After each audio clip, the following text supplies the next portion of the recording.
이재명 후보에 대한 신변 위협 발언이 계속해서 유포되고 있습니다. 특히 5월 24일에는 1,011명이 참여 중인 카카오톡 오픈 채팅방 대선 토론 좌우 정치 토론에서 한 이용자가 그냥 이재명 시칼로이라는 심각한 신변 위협 글을 게시하였고 5월 25일에는 DC인사이드 국민의힘 갤러리 커뮤니티에서 또 다른 이용자가 꼴도 보기 싫은데 누가 이재명 이하는 생략하겠습니다. 잔인한 발언을 올렸습니다. 민주파출소는 제보를 통해 관련 게시물에 대한 대응 조치를 취해 나갈 것입니다. 가짜뉴스 대응단의 주요 대응 현황을 말씀드리겠습니다. 허위사실 유포, 욕설 등 후보자 비방 악성 댓글에 대한 대응 보고 드리겠습니다. 네이버 뉴스 등 포털 사이트에 게시되는 기사를 통해 특정 후보자에 대한 욕설, 허위사실, 비방 등 악성 댓글이 확산되고 있습니다. 가짜뉴스 대응단은 모니터링하여 댓글 400여 건을 중앙선거관리위원회에 신고하였고 이 중 28건이 명백한 위법 소지가 있는 것으로 판단되어 삭제되었습니다. 삭제된 댓글 중 수위가 높은 10건과 지난 10년간 약 3만 6천여 건의 댓글을 작성해온 특정 헤비 댓글러들을 고발 조치했음을 알려드립니다. 중앙선거관리위원회의 대응 과정에서도 몇 가지 구조적 문제점이 확인되었습니다. 시도 선거관리위원회 간 유권 해석 기준이 제각각으로 동일하거나 유사한 표현에 대해 상반된 판단이 내려지는 사례가 반복되고 있습니다. 예를 들어 사실 적시에 의한 비방 표현의 경우 어떤 위원회는 삭제 조치 취한 반면에 다른 위원회는 의견 표시로 간주하여 조치를 하지 않는 등 형평성과 일관성이 무너지고 있습니다. 이런 해석 차이가 더딘 처리 속도는 온라인 선거 환경에 국민의 신뢰를 심각하게 저해하고 있습니다. 이에 더불어민주당은 중앙선거관리위원회의 유권 해석 기준의 통일과 신고 접수 및 처리 속도 향상, 법적 대응 강화, AI 필터링 시스템 개선 및 투명성 확보라는 4가지 사안에 대해서 개선을 촉구합니다. 거리 불법 유인물이 발견되면 즉시 신고해 주시기 바랍니다. 최근 거리에 나라지킴이 고교연합, 대한민국 투명선거연합 등 실체가 없는 단체의 명의 또는 아예 배포처조차 명시되지 않은 불법 유인물이 발견되고 있습니다. 해당 유인물들은 특정 후보자에 대한 근거 없는 허위사실과 사전투표의 공정성을 의심하고 부정선거 음모론을 담고 있습니다. 제보된 유인물은 선관위에 신고하여 현재 조사 중에 있으며 법률 검토 또한 진행하고 있음을 밝힙니다. 대통령 선거나 후보자와 관련된 불법 유인물을 발견하시면 선거관리위원회나 더불어민주당의 민주파출소에 신고해 주시기 바랍니다. 민주당 명예훼손 혐의 민경욱 TV에 대한 고발 진행 상황 보고 드리겠습니다. 지난 1월 15일 부정선거로 인해 더불어민주당 소속 국회의원 49명이 당선되었다는 허위 주장을 통해 명예훼손을 한 혐의로 고발된 유튜브 채널 민경욱 TV의 민경욱 전 의원에 대해 경찰 조사 결과 혐의가 인정되어 검찰에 송치되었음을 알려드립니다. 이는 이미 동일한 허위사실 유포 혐의로 고발된 이삿갓 TV가 구약식 기소된 것을 고려할 때 지극히 당연한 조치입니다. 검찰은 이번 사건의 공적 파장과 사회적 심각성을 충분히 인지하여 엄정하고 공정한 수사와 처분을 통해 허위정보 유포 행위에 단호히 대응해 주실 것을 촉구드립니다. 뉴델리와 더 퍼블릭에 대한 언론 대응 및 인터넷 선거 보도 심의위회와 언중이 심의 결과를 보고 드립니다.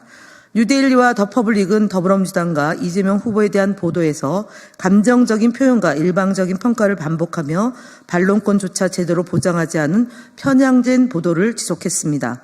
언론으로서 지켜야 할 중립성, 공정성, 형평성을 외면한 보도 행태는 대통령 선거라는 중차대한 시기에 유권자에게 중대한 영향을 미칠 수 있습니다. 지난 주말 동안 뉴델리 기사 7건과 더 퍼블릭 기사 3건 등 총 15건의 기사에 대해 그 심각성을 고려하여 인터넷 선거보도심의위원회에 이의 신청을 했습니다. 인터넷 선거보도심의위원회 이의 신청 결과를 보고 드리겠습니다. 김성회 전 비서관의 SNS 내용을 일방적으로 인용하여 이재명 후보를 비판한 더 퍼블릭 기사 2건에 대해 주의 결정이 내려졌습니다. 또한 이재명 후보의 공약을 근거 없는 추측과 편향된 시각으로 보도한 펜앤마이크 5월 13일자 기사와 스카이데일리 5월 14일 기사에 대해서는 공정보도 준수 촉구 결정이 내려졌습니다. 아울러 언론중재위 심의 결과도 함께 보고 드리겠습니다. 스카이데일리 4월 22일자 수신료 통합징수 방송법 개정 KBS 암울한 미래 보도에 대해서는 더불어민주당 측 반론을 반영한 반론 보도를 게재한 것으로 언론사와 합의되었음을 알려드리겠습니다. TV조선 시사쇼 정치다 YTN 뉴스와이드 등 대응 현황 말씀드리겠습니다.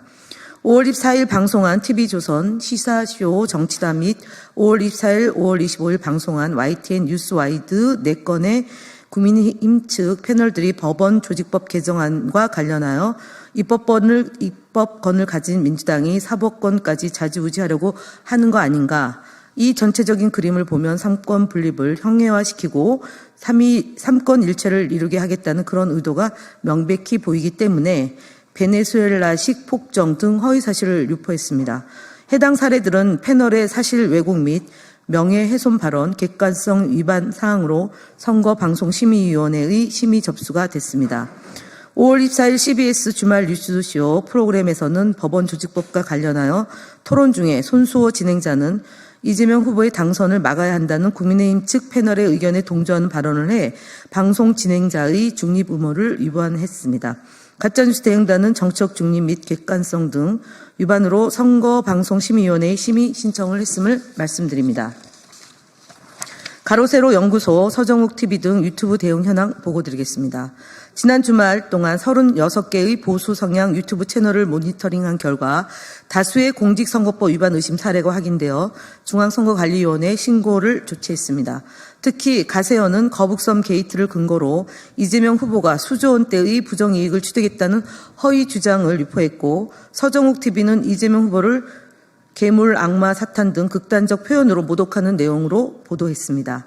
보수 이슈 채널은 특정 후보자가 북한으로부터 공작금을 받았다는 명백한 허위 사실과 함께 이재명 후보 일가족에 대한 심각한 모욕성 발언을 내보내고, 전환길 TV는 선관위 고위 관계자들을 실명으로 언급하며 사형이라는 위험천만한 발언을 했습니다. 철저한 모니터링을 통해 공정한 선거 환경을 조성하겠습니다. 국민의힘 거짓말 시리즈입니다. 김문수 거짓말 18번째입니다. 김문수 국민의힘 대선 후보는 2월 14일 국회에서 열린 대정부 질문에서 전강훈 목사는 대한민국의 자유민주주의를 수호하기 위한 목사다라고 주장한 바 있습니다. 하지만 5월 25일 공개된 전강훈 TV에 따르면 전강훈 목사는 자유민주주의 수호와는 거리가 먼 인사입니다. 전강훈 목사는 20일 사랑제일교회에서 각 지역 광역위원장을 앞에 나오게 한 뒤 집회 참여자를 100% 모으지 못했으면 머리를 박고 엎드려 뻗쳐 하라며 기행을 펼쳤습니다.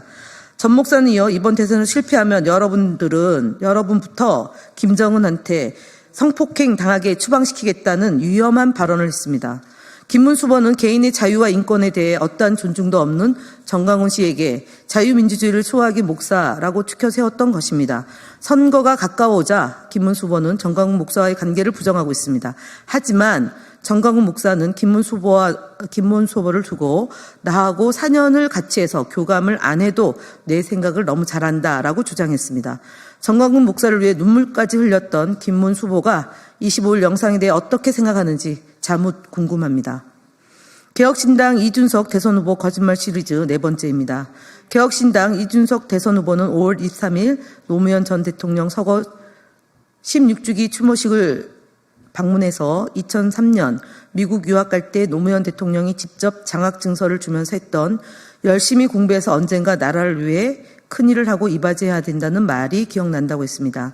해당 주장을 들으면 이준석 후보는 노무현 전 대통령과 특별한 관계가 있는 것처럼 보일 수 있습니다. 이준석 후보가 받았다는 대통령 과학장학금은 김대중 정부에서 입안하고 노무현 정부에서 2003년부터 시행한 정책입니다.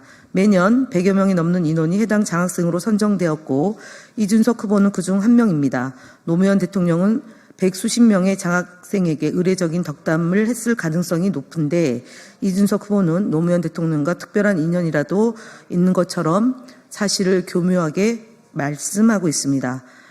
이준석 후보는 과거 노무현 장학생 만냐라는 질문에 노무현 대통령 때 과학장학금을 받은 거다.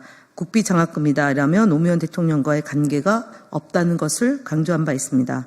노무현 대통령처럼 소신 있는 정치를 하겠다고 한다면 그에 따른 실천이 중요하실 거라고 봅니다. 노무현 정신은 지역주의 타파, 그 다음에 지역균형 발전입니다.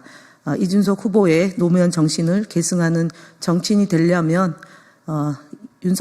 윤석열 대통령을 탄생시키는 것에 대한 책임부터 스스로 진심 어린 사과가 필요하다 생각합니다.